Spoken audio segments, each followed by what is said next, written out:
안녕하세요. 개아토피 클리닉 TV 박종무 수의사입니다. 오늘은 강아지의 쿠싱에 대해서 이야기를 해보겠습니다. 개아토피를 이야기하는 채널에서 왜 쿠싱을 얘기할까 의아해할지도 모르겠습니다. 하지만 개아토피와 쿠싱은 굉장히 밀접한 관계를 맺고 있습니다. 제가 지난 시간에 강아지 외이도에 발생하는 종양에 대해서 말씀드렸었습니다. 강아지의 귀에 염증이 있는 경우 그것을 근원적인 문제를 해결하지 않고 스테로이드나 그런 약으로 계속 가려움증 그리고 염증만 완화하는 경우 이게 반복되면서 나중에 시간이 지나 사진에서 보는 것 같이 이렇게 완전히 외이도를 막는 경우가 있습니다. 그리고 또 이게 더 안 좋아지는 경우 보시는 것처럼 이렇게 종양성 변이를 일으키는 경우가 있습니다. 그런데 이러한 종양성 변이가 단지 귀에서만 발생할까요? 그렇지 않습니다. 이런 종양성 변이는 귀뿐만 아니라 다른 조직에서도 발생할 수 있습니다. 그로 인해서 발생하는 문제가 쿠싱입니다. 지금 개 아토피 때문에 저희 영상을 보기 시작하신 분들은 쿠싱이라는 질병을 처음 들어보실지 모릅니다. 하지만 지금 굉장히 많은 반려견들이 쿠싱으로 고생을 하고 있습니다. 그래서 먼저 쿠싱에 대해서 간략하게 설명을 드리면, 쿠싱은 부신피질 기능 항진증이라고 부르는데 이거는 제가 예전에 배웠을 때 용어고 요새는 부신 겉질 기능 항진증 그렇게도 부르기도 합니다. 보시면 부신이라는 것은 신장 바로 앞쪽에 붙어있는 조그만 분비기관입니다. 그래서 이 부신은 보시는 것처럼 피질 그리고 수질로 나눠져 있습니다. 그리고 이 부신에서는 굉장히 다양한 호르몬들이 분비됩니다. 이 호르몬들의 역할은 당뇨 코르티코이드 같은 경우는 당 대사를 비롯해서 면역계 유지, 스트레스 대처와 같은 기능, 그리고 염류 코르티코이드는 수분과 전해질 조절, 그리고 안드로겐은 성호르몬 조절하고 카테콜라민은 혈액순환 조절, 이런 다양한 기능들을 조절하게 됩니다. 다시 말해서 부신 호르몬의 기능은 신체의 항생성을 유지하는데 굉장히 중요한 역할을 합니다. 이러한 기능이 정상적으로 균형을 맞춰 이루어질 때는 건강한 상태가 지속됩니다.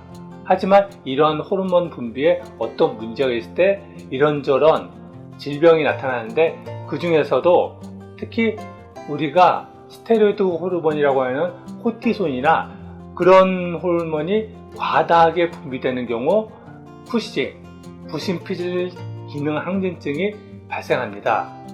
이 쿠싱의 대표적인 증상은 먼저 물을 많이 마십니다. 그리고 물을 많이 마셨으니까 오줌도 많이 쌉니다. 또 사료도 많이 먹습니다. 그래서 다음 단요 다시, 이게 쿠싱의 대표적인 증상입니다. 그리고 사진에서 보는 것 같이 양쪽이 대칭적으로 군데군데 탈모가 됩니다. 또 팟벨리라고 해서 배가 볼록하게 올챙이 배처럼 커집니다. 이것은 간이 무리하게 활동을 함으로 인해서 간이 비대해지고 그렇게 되면서 배가 불룩해지는 것입니다. 그리고 이 코티솔이 몸의 조직들을 끊임없이 대사하고 소모시킴으로 인해서 근육이 소실되고 또 무기력해지고 또 피부의 조직을 손상시킴으로 인해서 피부가 얇아집니다. 그래서 혈관이 뚜렷하게 보이기도 하는 그런 증상들을 보입니다. 현대의학은 이 쿠싱의 원인을 다음과 같이 이야기합니다. 가장 많은 경우는 뇌하수체 종양, 다음에 부신 종양, 그리고 유원성, 요 세 가지를 쿠싱의 원인이라고 얘기합니다. 다시 말해서 쿠싱은 부신피질 호르몬이 너무 과잉되게 분비되어서 문제가 일으키는데, 이 호르몬이 과다하게 분비되는 원인이 이 부신이 너무 커져서, 다시 말해서 종양화돼서 호르몬이 많이 분비된 경우, 또 이에 부신만의 문제가 아니라 부신의 기능을 통제하는 게 뇌하수체인데, 이 뇌하수체가 종양성으로 병이 되어져서 부신 호르몬을 많이 분비한다고 그렇게 이야기합니다. 그래서 이 쿠싱을 치료하는 방법은 가장 첫 번째는 종양성 조직, 뇌하수체 종양이나 부신 종양을 제거하는 것입니다. 근데 이제 그렇게 수술하는 것이 어려움이 있다 보니까 동물병원에서 하는 방법은 이 트릴로스탄이라는 약을 사용해서 부신에서 코티손의 발생을 억제합니다. 보시는 것처럼 콜레스테롤이 다양한 과정을 거쳐서 코티손으로 전환하게 되는데, 이 중에서 트릴로스탄은 이 효소를 차단하게 됩니다. 그러므로 인해서 이 코티솔이 생성되지 못하게 합니다. 그런데 이러한 작용이 근원적인 문제를 해결하는 게 아니라 단지 콜레스테롤이 코티솔로 변환되는 그 과정만 약물로 차단하기 때문에 이 약은 죽을 때까지 먹여야 합니다. 근데 지금 쿠싱을 관리하신 분들은 다 알고 계시겠지만 이 약값이 비쌉니다.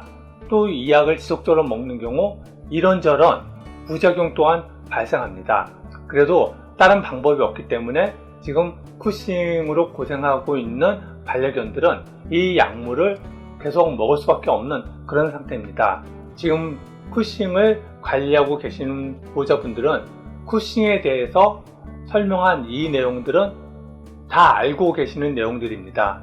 지금 쿠싱을 관리하고 있는 보호자분들은 쿠싱에 대해서 얘기한 지금의 내용이 특별할 것도 없는 너무나 당연한 이야기로 생각할 것입니다. 하지만 저희 개 아토피 클리닉 TV 채널을 지속적으로 봐오신 분들은 이런 접근이 뭐가 문제인지 이해할 수 있을 것입니다. 지금 보시면 현대의학은 쿠싱의 원인을 뇌하수체 종양, 부신 종양, 의원성이라는 것은 병원에서 스테로이드를 너무 많이 처방해서 그로 인해서 발생하는 것입니다. 왜 동물병원에서 스테로이드를 많이 처방할까요? 그거는 대부분 개 아토피 때문에 끊임없이 가려움증이 있고 그것을 억제할 수 있는 방법이 스테로이드밖에 없다고 여겨지기 때문에 지속적으로 스테로이드를 투여함으로 인해서 이 의원성 쿠싱이 발생하는 것입니다. 그러면 이 뇌하수체 종양과 부신 종양, 이거는 어떤 문제가 있을까요? 지금 현대의학은 쿠싱의 원인으로 이 뇌하수체 종양과 부신 종양을 이야기합니다. 이게 원인이라고 이야기하는 것입니다. 하지만 종양이라는 것은 이 질병의 원인이 아닙니다. 종양 자체가 어떠한 문제가 누적된 결과입니다. 제가 지난 시간에 이야기했던 것처럼 강아지 귀에 종양이 난 것, 그거는 어느 날 갑자기 툭 생긴 게 아닙니다.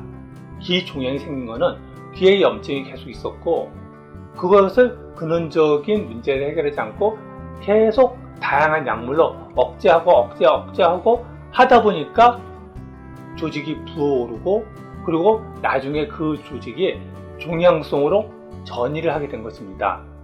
이와 같이 어떤 부분에 대해서 근원적인 문제를 제거하지 않고 약물로 억압만 하려고 했을 때 이런 식으로 종양의 변이가 일어나는 것입니다.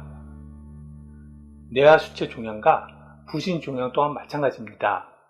보시면 몸의 어떤 알러지 반응, 가려움증 반응은 이 모식도에서 보는 것처럼 어떤 알러젠 아니면 독소들이 몸에 들어왔을 때 다양한 면역세포들이 동원돼서 히스타민이나 여러가지 화학물질이 분비되면서 그 알러젠이나 독소들을 제거합니다. 하지만 현대의학은 근원적인 문제를 해결하기보다는 이 스테로이드 아니면 면역억제제와 같은 약물로 히스타민이나 다양한 화학물질이 분비되는 것을 차단합니다. 또 아포켈이나 사이토포인트 또한 염증이 일어나는 과정을 차단하게 됩니다. 하지만 근원적인 문제는 그대로 남아있기 때문에 이 과정은 끊임없이 일어나고 약을 계속해서 먹으면서 그러한 염증 반응을 억제하려고 하지만 몸에서는 끊임없이 염증 반응이 지속됩니다. 그러면서 부신도 그렇고 부신을 통제하는 뇌하수체에서도 끊임없이 호르몬을 분비하게 됩니다. 그러한 호르몬이 지속적으로 과잉되고 또 너무 분비를 많이 함으로 인해서 조직이 피로해지니까 뇌하수체와 부신피질이 종양성으로 변이를 하게 되는 것입니다. 결국 어떤 근원적인 문제가 있는데 그 근원적인 문제를 해결하지 않고 약물로 증상만 계속 억제하려고 했을 때 몸에서는 그것을 대처하기 위해서 끊임없이 어떤 작용이 발생할 수밖에 없고 그 피로도가 누적되어졌을 때 이런저런 악성 변이가 발생하는 것입니다. 그러면 이 문제를 해결하기 위해서는 어떻게 하는 것이 좋을까요? 그거는 제가 누누이 이 방송에서 말씀드리는 것처럼 증상만을 억제하려고 하지 마시고 근원적인 문제를 찾아서 해결해 주려고 하셔야 합니다. 근원적인 문제를 해결하면 생명체는 스스로 건강을 유지할 수 있는 능력을 갖고 있습니다. 그게 바로 생명의 힘이고 생명의 신비입니다. 저희 채널을 지속적으로 봐오신 분들은 제가 이런 말씀을 드리는 것이 낯설지가 않을 것입니다. 하지만 쿠싱을 검색해서 이 영상을 처음 보시는 분들은 저 양반이 지금 무슨 얘기를 하는 거야? 라고 의아해할지도 모릅니다. 제가 이 영상을 촬영하는 것은 쿠싱 증상이 있는 개들을 돌보고 있는 보호자분들에게 저희 병원을 홍보하거나 그러려고 하는 목적은 아닙니다. 제가 이 영상을 찍는 이유는 지금 아토피로 고생하는 반려견을 돌보시는 보호자분들이 근원적인 문제를 해결하지 않고 그리고 대증요법으로 특히 스테로이드와 같은 약물로 증상을 억제하는 방식으로 지속했을 때 나중에 어떤 어려움을 겪을 수 있는지 말씀을 드리려고 하는 것입니다.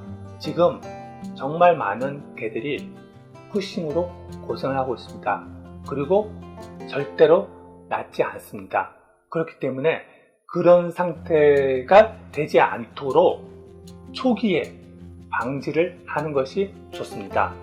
그 방법은 저희 병원에서 지속적으로 얘기했던 아토피를 근원적으로 예방하는 방법, 근원적인 원인들, 그것들을 피하고 차단하고 또 몸에 들어와 있는 독소를 제거해주고 또 스스로 면역력을 높일 수 있도록 좋은 먹거리를 먹이고 그런 방식으로 하는 것이 반려견들의 아토피를 근원적으로 벗어날 수 있을 뿐만 아니라 또 나중에 발생할 수 있는 다양한 심각한 질병을 예방하고 또 건강한 상태로 살아갈 수 있도록 도와줄 것입니다.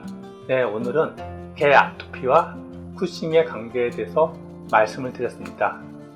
저희 개 아토피 클리닉 TV는 개 아토피와 관련돼서 다양한 정보들을 드리려고 노력하고 있습니다. 도움이 되셨다면 구독과 추천 부탁드립니다. 감사합니다.